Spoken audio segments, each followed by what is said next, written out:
And again, thank you for joining us here. And we have a special guest. Her name is Whitley Yates, and I'm going to bring her here to the stage. Hi, Whitley. Good morning. How are you? Good. How are you? I It's can't so good complain. to That's good. That's good. I'm hoping you're staying safe because we're having a lot of rainstorms down here, and I know like we're having them. You guys might be having them there in Indiana as well. It's actually really nice. It's a playoff kind of Wednesday here. So we got the Pacers versus OKC in the city. The sun is out, the birds are chirping, and I hope the Right. Pacers fans will be happy tonight. Hope we win tonight. Yeah, like right. It's crazy. I'm like, okay, it's June. I'm used to like the playoffs being done like sometime in like April, mid-May, you know, It and they're not does, going to be it done does till feel a July. little different this year. And it is a different kind of a finals where you have these teams that are not from the largest cities with the largest markets. Right. So it has been really interesting watching people get invested with at least the Pacers. Yeah, yeah, most definitely. And I mean, secretly OKC because when oh my gosh, I forget Kevin Durant, when he was there, they came close so many times. Yeah. They would get like almost to the finals and then it would just fall off. And it was like, oh, I felt bad for him, but he did well later on. Like, I'm, We I'm all, sure he can't complain. we love KD. I'm Right. glad he's not on the team now. Right. Because we're gonna get back. We never know. We never know. But again, let me allow you to introduce yourself and just tell us a little bit about what you're doing in the community and where people can follow you, and then we'll get into a topic of your choice. What am I doing? What am I not doing in the community? So, hello to the Unfiltered family. My name is Whitley Yates. I am a political strategist. I've worked in the realm of politics, specifically on the right, so the conservative Republican side, not only just advocating for more candidates of color, but creating programs to teach people all about politics, to run for office, and to have them win in office. I'm also what I call a community advocate, which to me means I represent my community always and in always, which means if I'm ever at the table, you can guarantee that the community is always put first. I mentor at risk girls at a high school for years and years and years. And I'm just an all around human that had another human. So I'm a mom as well. And let's see, I run a PR marketing and advertising agency. I basically do a lot of things. Awesome. Awesome. And where can people follow you to find out more about what you're doing? You can follow me on Twitter because I refuse to call it X at Whitley J. Yates. You can follow me on Instagram at Whitley J. Yates, and you can follow me on Facebook. It's at Win James. Yeah, and it's okay because somebody said it the other day. They're like, "What am I going to call it when I tweet? Am I going to call it an X? Like, what do I? How do I do this?" Why he changed it? I think he wanted to put his stamp on it, quite He did. literally. And I do think does he have a son named X or I'm Z? not sure. He's got a lot of babies. He's got a He does. lot. He does. He Got a does. got a crew. Race to the bottom with him and Nick Cannon. My goodness. I mean, I think it's one thing to have a basketball team with a sub. You know what I'm saying? Like six, but y'all got like a whole football team. You know what I mean? You And know, and still working on substitutes. I'm just saying. back in the day, families did have a lot of children, Yeah, but they had them with their husband and wife. It was just one with the one other human. partner. Right. The way that he's diversifying, like he's spreading pollen throughout the United States, I'm not understanding. I'm not understanding it. But you know what? His story, his glory. So Yeah, yeah, yeah. And I'm kind of, it's one of those up and down things with Elon because I am appreciative of what he's done with the platform. But, people have said some other things about the platform. Like there's still pornography on the platform. There's still some other things on the platform that need to be cleaned up. But for the most part, I am grateful that people are allowed to speak their mind and have the freedom to on the platform as opposed to how it was, I want to say during 2020, when a lot of people got shadow banned, they got their accounts, swapped up, and they just got deplatformed altogether, which was crazy. I was like, oh, okay, this is a little bit different, a little bit of freedom. But yeah. what did you want to get into and talk about? Oh, we could talk about anything. We could talk about the riots. We can talk about them sending in the military and kind of basically threatening to take over California, which I do not agree with. We can talk about motherhood in 2025 and what that Okay. looks like, what it doesn't look like, and the attacks on women in motherhood. We can talk about Okay. the political sphere, or we can talk about how to pivot without perishing in a society that likes to consistently and constantly change what it values. I mean, so Okay. Well, let's talk a little bit because, the riots are kind of a big thing. And I don't want to call them riots and I don't want to call them protests. I would rather call it civil unrest, right? okay, we can put that bow on there. Yeah. Civil unrest in Yeah. California. Yeah. So, I mean, what are your thoughts on it? I'm just a little bit confused at the messaging currently. I would think that if I was in this country illegally and wanted to stay in this country, I wouldn't start burning down cars and waving the flag of the country that I abandoned to come to some place illegally. So there's a messaging issue. It's not making sense. If other countries were to send a swath of their citizens to another country and demand things like food stamps or welfare or Section 8 or housing, it would be called a coup in other countries. So the Right. fact that we don't even want to call it illegal immigration is just very distasteful. I don't think we can be a sovereign nation unless we protect our borders. And so here we have an issue because California has always been the state that wanted to do everything wrong and do it wrong so badly. I used to be a California resident. I used to live in Los Okay. Angeles Okay. for a number of years, and I got to really experience what their type of governing feels like. And so I'm not surprised that these issues are happening. I'm not surprised by the level of violence. I'm not surprised by the civil unrest. But what I will say is, as someone who believes in limited government, I don't think that the government should necessarily intervene and attempt to take over the state. I think that they've made their bed, and I think that they need to lie in the bed that they've made. And being a conservative means someone that believes in states' rights. So if you guys consistently vote for a governor that perpetuates these types of problems, then I think that they should have to deal with the problems that they've perpetuated through their leadership. Yeah. And I totally get that. But like I said, I'm glad that Trump dispersed the National Guard, even overriding Newsom, because those ICE agents, they do fall under his purview. You know what I'm saying? He does need to protect them. So if he didn't call them in, he was going to have to call in the military, right? And the military is like the last resort. We don't want to have to call in the Marines. That's why we have the National Guard. But in the state of California, they literally have the ACLU and they call it this rapid response for ICE. So if they were to see ICE agents coming to, pick someone up or, take them to the detention center, they've got a phone number to call. And I covered this in a few other segments before you came on to interrupt ICE doing their job. So it comes, in my opinion, it comes to like, what is Trump supposed to do? Not protect his people that are there. Then you would say he's in a dereliction of duty, right? In Right. the So state, I it's crazy. definitely believe that ICE should be protected, and all law enforcement officers that are putting their Mhm. lives on the line and Yeah, upholding the rules, regulations, and their call to duty. So I am glad that they are being protected. But there's a bigger issue at play here. And that bigger issue at play is that the policies, specifically of Gavin Newsom, and mhm. Karen Bass, have not been beneficial. So when you're seeing law and disorder and craziness consistently in California, it's because that is what their leadership does. Now, mind you, this is a city that was just on fire not too long ago while Karen was, hobsnobbing in Ghana at Mhm. a wedding. and not tending to the people.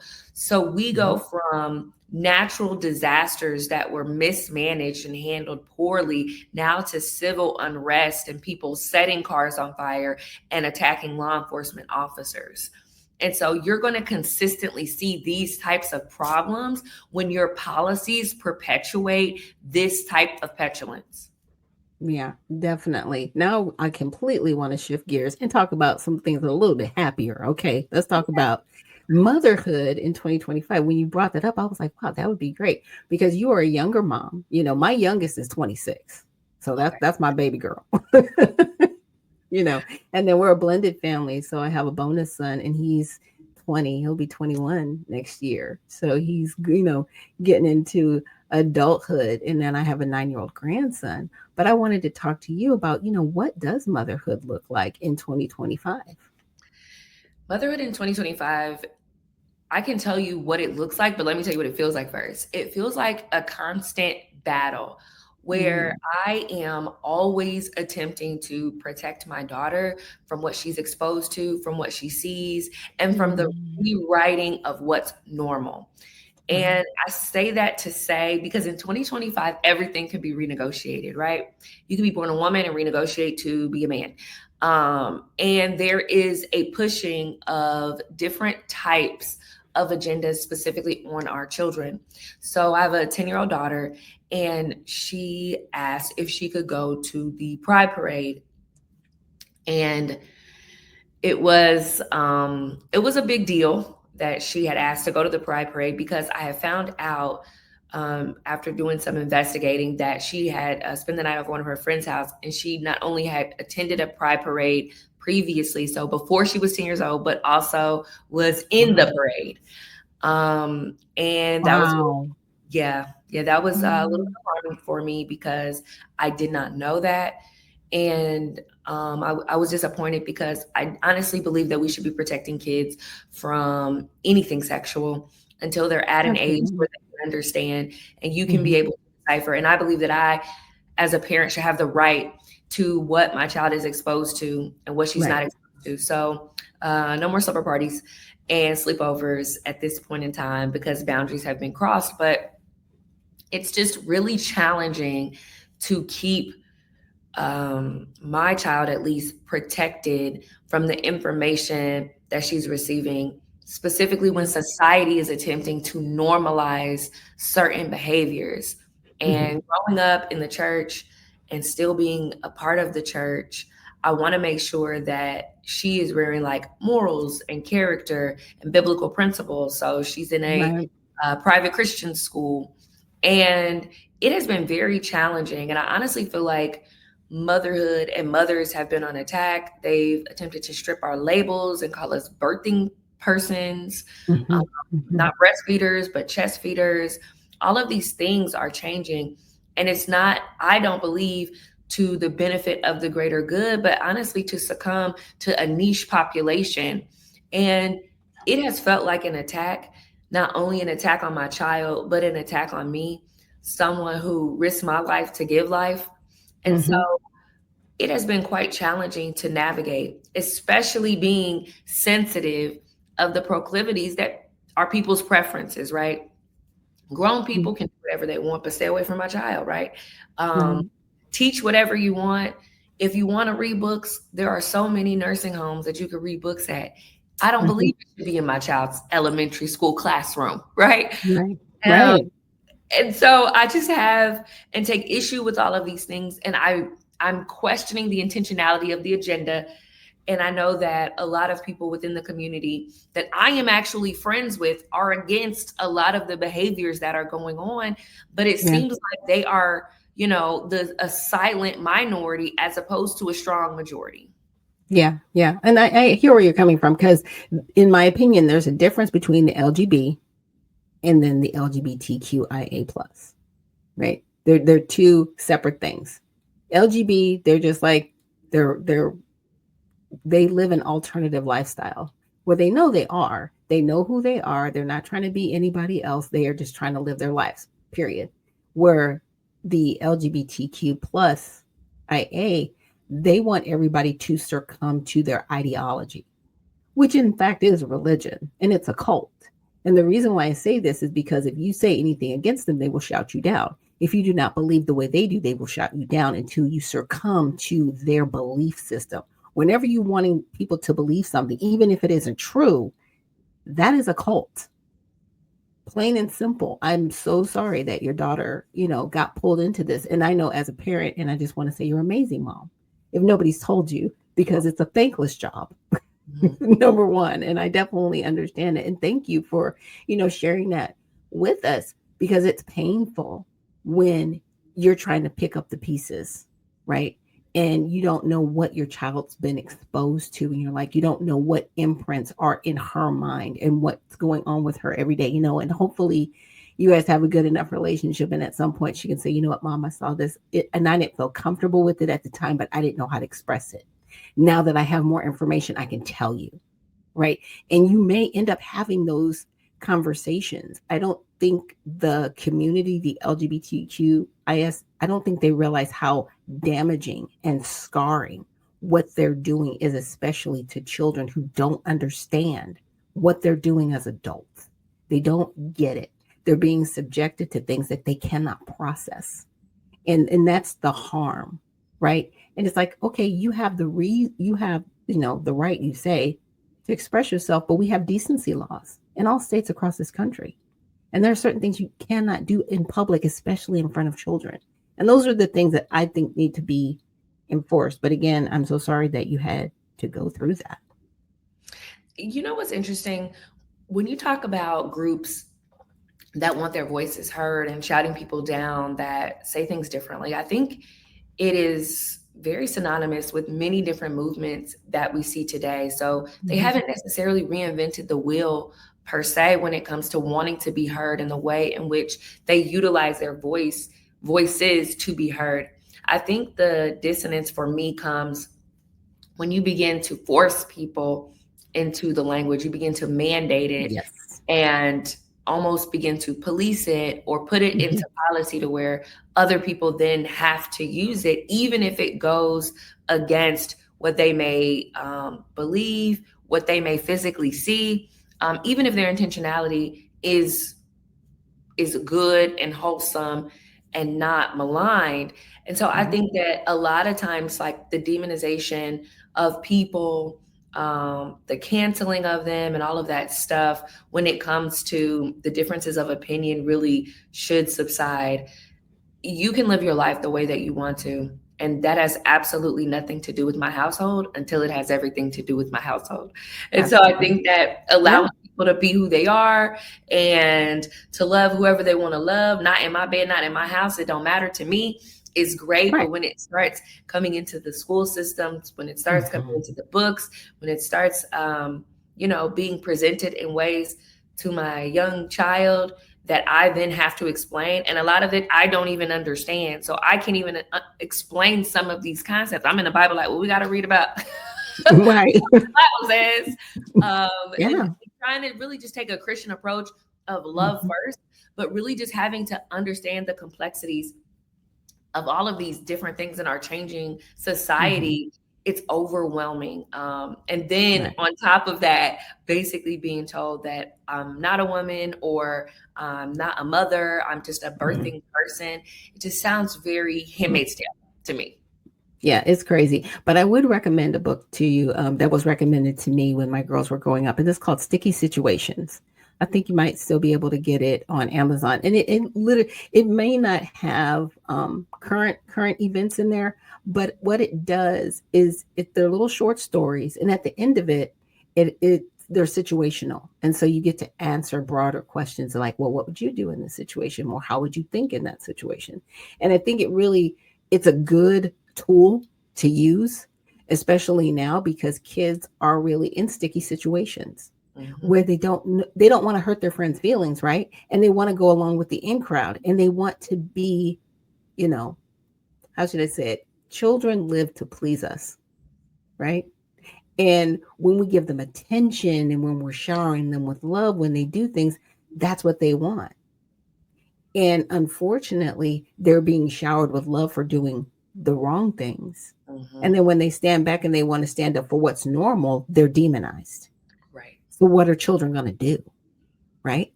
They're Mhm. going to lean into doing what they see their friends doing because their friends are getting praised and they're getting, all of this attention.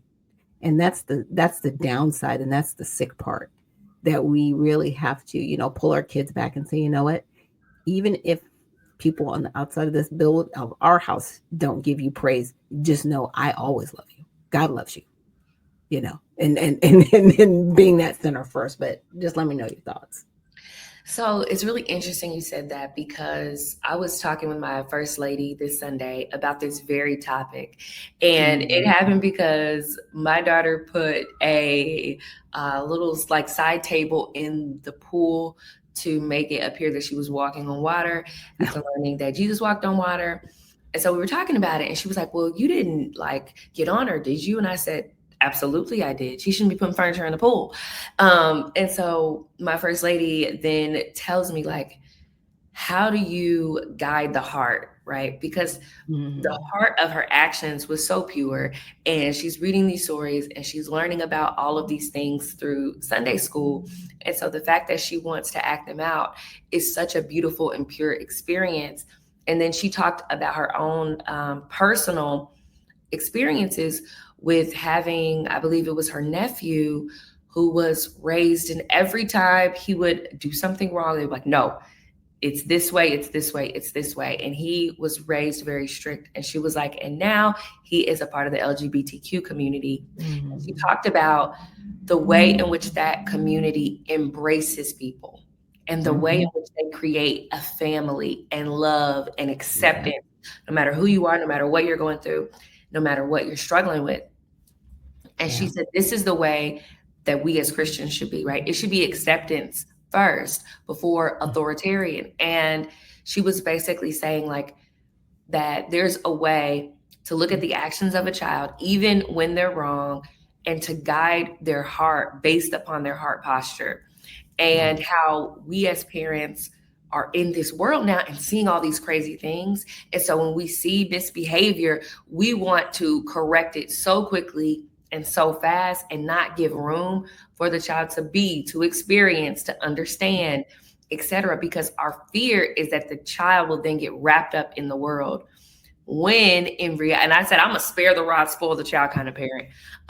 Like, I'm not sparing that rod. Like, I am a disciplinarian. I expect A's. I expect you to make good decisions. I expect you to be a leader.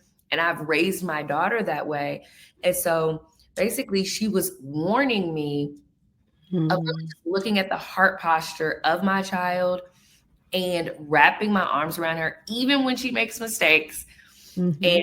that being the first gesture. And then explaining and breaking down the consequences of actions, or explaining and breaking Yeah. down why that decision was bad, as opposed to me just being like, you know better. You should Mhm. do better because I raised you better. And I thought that was really interesting. And I never thought about the LGBTQ plus community being a community that was so accepting and loving and building Mhm. this family unit, similar, I believe, sometimes to a gang, where obviously sometimes Mhm. their intention is Yeah. nefarious, while this Yeah. intention is to support the person in whatever transition in life. But she was explaining these gaps in personality and traits, these gaps where Mhm. they didn't feel loved, or these gaps where they didn't feel enough. Yep. And what fills those gaps guides them. And so I think that we Mhm. have to be careful of how we're filling the gaps as parents today, so that Yeah. we don't end up pushing our children into Right. lifestyles that are not going to guide them on the right path. Yeah. Yeah, absolutely. I mean, I have one of my children that's a part of that community, right? But she and I talked, and she's like, I know you don't agree with my lifestyle, but I know you love me as your daughter. And that's where it comes back to for she and I. It's like, no, I don't agree with what you're doing, but I do love you. And that's where we are at. And a Mhm. lot of people might say, well, how did she get there and make her own decisions? Because I let her make up her own mind. It's not my life. At a certain juncture, I have to let her live her life. Still pray for her, still be there for her, still love her, but let her live her life. Because my grandmother, she's a praying woman, and all nine of her kids, except for the last three, the first six, they were wild. They were definitely prodigal sons and daughters, but they all came back. And that's the one thing that gives me hope. They all came back to God in their own ways. They all have their different testimonies of what God walked them through in their lives. And so that's what keeps me prayerful about my children. So I definitely want to extend that to you as well. It's not over, mama. You got a long way to go. She's I know, 10. like 10. We just hit double digits. 10 is an amazing age. I don't know what it was. My mom was like, I just wanted you to be 10. I was like, okay, weird, awkward. But she just loved the age of 10. She was like, no, because you're halfway there. In another 10 years, you're going to be 20. And then you're going to be 21, and you're going to be like a full-fledged adult. You are halfway there. And I was like, wow, I didn't, I never thought about it that way, but that's, what she gave me. But I want to give you closing thoughts, and thank you so much for joining us in Women in Wellness Wednesday, where we're about spiritual, wellness, mental and physical wellness, but also political wellness. So I just wanted to know what do you want to leave the Unfiltered Vision family with from your perspective on wellness? I want to leave that you're always where you're supposed to be, even if it's not where you want to be. And that in a society such as this, where we are constantly bombarded with everyone's successes, and a lot of times we cannot see their failures, that you're always where you're supposed to be, and that good things come to those who love the Lord and believe in his work and his passion and plan for your life. And so if you feel that you're in transition in your life, you don't know what to do, you don't know what your purpose is, and you can't find that thing, to really just sit in that, to get to know yourself a little bit more, to stay prayerful, to meditate, and to understand that this season is supposed to be your season. Right. And that a lot of times in your planting season is when your best work is done, because in the planting season, you're covered in dirt, it's dark, you can't see growth, you're being watered, and you feel like you are going to drown. But when the inside of that seed starts to grow and you start to manifest and you celebrate that harvest season, because everybody loves the flowers, but nobody loves the pot of soil, right. That it's important to understand and to begin to really find joy in your planting season. So for those people that are going through transition, whether that be job, career, family, life, etc., it's okay. And even when it's not okay, it's going to be okay. And know that you have people that you can always talk to, that you can always call on. If you're ever feeling like it's not going to be okay, and that you need those types of resources and help. So I love you guys, family out there. No matter the adversities that you face, you are still awesome. You're better than the worst thing that you've ever done, and the greatest things are still to come. Awesome. Thank you so much for joining us here today on Women in Wellness Wednesday. And guys, this is Whitley Yates.